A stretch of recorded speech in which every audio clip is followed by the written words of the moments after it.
Let's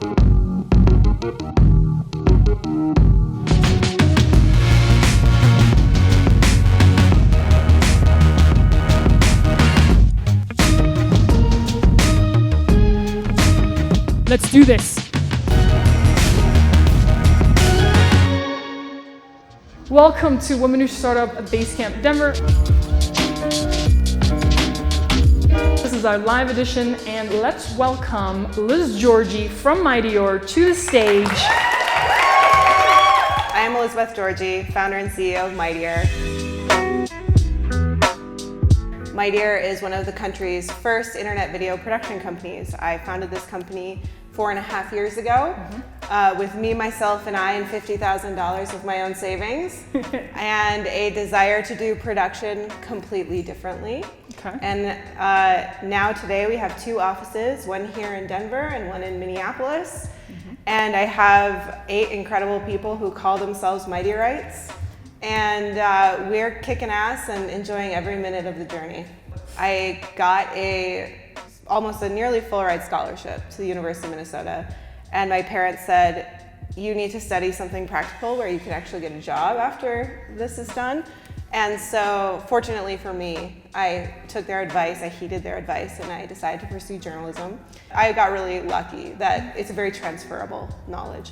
Yes. Where and when did camera in hand begin? Yeah, so I grew up in northern Minnesota, which is like psychotically beautiful, but also very rural. My dad actually had a friend who owned a photo studio, and before I could actually get a job, I was 15, I wanted to make money.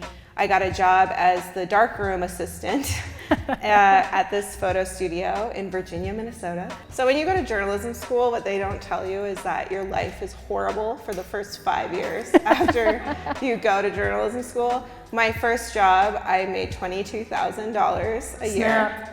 I got so lucky kind of like halfway through that journey. I ended up working for a news service, which is essentially kind of like a Reuters but for TV. Okay. And we just produced news packages for stations across the country, and I worked on science packages, so that was my job. And I had this boss named Dan, and it's 2007, and YouTube comes out, and Dan's like, 2008, YouTube comes out, and Dan's like, nobody's watching news. What are we gonna do about this? The world's gonna end, and nobody watches news anymore. And I said, well, there's this thing called YouTube. What if we just put these news packages that we're not sending to these TV stations on YouTube? And it was totally blew people's minds, to the point where YouTube called me. Whoa. And was like, hello, who are you?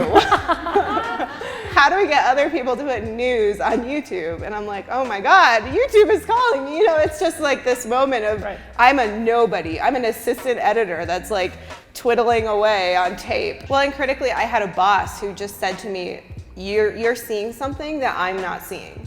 So go for that. Go pursue that. Girl. Yeah, exactly. So 2010, I get a call from a very small ad agency in Minneapolis, and they're looking for someone to come be their new digital creative director. And people and I've sort of made my name for myself as being this like girl who understands the internet, because I did this one thing one time, which is great. But it's this very small ad agency. They're called Himley Wrapping Company. And then before I know it, I'm being asked to come to this skyrise building in downtown Minneapolis to have a meeting, and I get this job offer. Right. And which is great. It's great. My boss is, number one, John is still one of my greatest mentors and friends. He's just an incredible person, but he's constantly pushing me to see the flaws. He's like, there's problems. And I'm looking at these production partners that I'm bringing in, and I'm like, you're charging me $100,000 for this thing for the NFL. That is not good. I'm sitting in my office going, I can't find the production company that I want. I guess I have to make this production company, but I love this job, so now what? And so I didn't tell my boss, I didn't tell John, but then he and I have this conversation where he says, I really need you to know that you have an entrepreneurial spirit. I'm like, damn it. now I have to go do this thing. I have to go like actually do this. So it's the nudge that you needed. it was the nudge that I needed. We all sometimes, if we're lucky, we get the nudge of confidence. Yeah. So then I was like, how much money do I need to like build a basic kit? Yeah. And just equipment wise. Just equipment. To like what? Shoot photos, shoot video. To be able to go out as a one-man band woman. Yeah. And shoot, like literally go shoot and do decent sound, good sound, properly light, then bring it back, edit, correct and grade, and then put it out into the world. And I was like, I probably need $25,000. So I was like, okay, I need $25,000, and then who the heck knows if anyone's gonna hire me? So I need another $25,000 just to be able to pay my bills for a year if I'm living as cheaply as humanly possible. Right.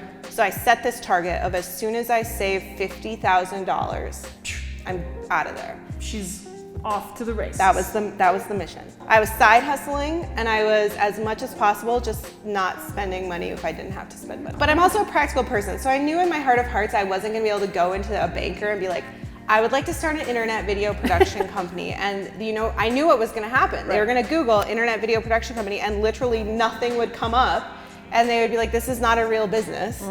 And so there was no path. The only path was just buckle down, quit buying the extra wine, and put the money away. And so that was what I did. I find that former bosses are like a wealth of, they want you to do really well because you're a reflection on them. So my former boss, John, actually set me up with our first contract, and it's a contract that we still have today. And it was sort of a foundational partnership that helped me to at least have enough of a safety net that I knew that we could pay the bills. Yeah. And from there, the funny truth of the matter is that our first video was a huge success. If you can imagine a product like being out in the market for the day one, and it gets featured in the New York Times, Huffington Post, Mashable, The Today Show, National Public Radio is calling.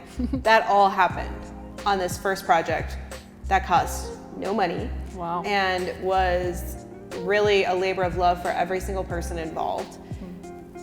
Number one, could not have asked for anything better, also could not have asked for anything worse, because now your bar is so high. The bar is so high. It's like, can you get me on the Today Show? And it's, no, I cannot get you on the Today Show. Do you have a miracle? You know? People who don't get video today, just how far behind are they? Oh, I'd say if your product is not currently available in video in some format somewhere, you're dead in 3 months. Because think of the platforms that are just off the top of your head: Facebook, Instagram, Twitter. Just pick those top 3. Every single platform is actively seeking to capture as much video share and as much video market as humanly possible. They don't care about your beautiful photos because you'll scroll right past those. They don't care about your elaborate, beautifully written text updates because it doesn't keep eyeballs. Videos keep eyeballs, and retention and the amount of time that you spend on those social platforms is how they quantify their own value to the public, to their investors, and to their customers. And so the fact is that video is no longer a nice to have. It is actually a must-have. And if you're really just on top of it, the first thing that you should do tomorrow when you go to the office is sit down with your team and figure out, how are we gonna get on Facebook Live? How are we gonna get on Instagram Live every day for the next 30 days? And how are we gonna make that engaging? And how are we gonna do it in a way that is genuinely in line with our own strategic vision? And here's why. This is the only moment in the history of your business where Facebook, for free, is gonna ping every person in your network the second you have something to say. That's right. This is the only moment. This is a special moment. This is a special opportunity. And if you're spending hours and hours writing witty tweets, you're wasting your time. Every time there's ever been an obstacle that was like, fuck, I don't know if I can go any further, you keep going. Tell me about that. October of 2012, 2 months before I started my business, my grandfather died. And my grandfather was the person. Okay, he was the North Star of my life. He was an entrepreneur. He ran a canoe outfitter in the Boundary Waters in northern Minnesota. And when he died, he was 93 years old. Wow. Most people, when they die when they're 93 years old, there's not many people left to come. Right. The church was overflowing with the people that worked for him. Wow. And I will, for the rest of my life, when I die, I want to be the kind of leader that all these people show up to my funeral and say, I gave them the future. I helped them find their own future. And I have the Big Dipper tattooed up my bicep for my grandfather because the North Star is what I'm climbing towards. That's right. And that's it. Amazing. Thank you. That was so powerful.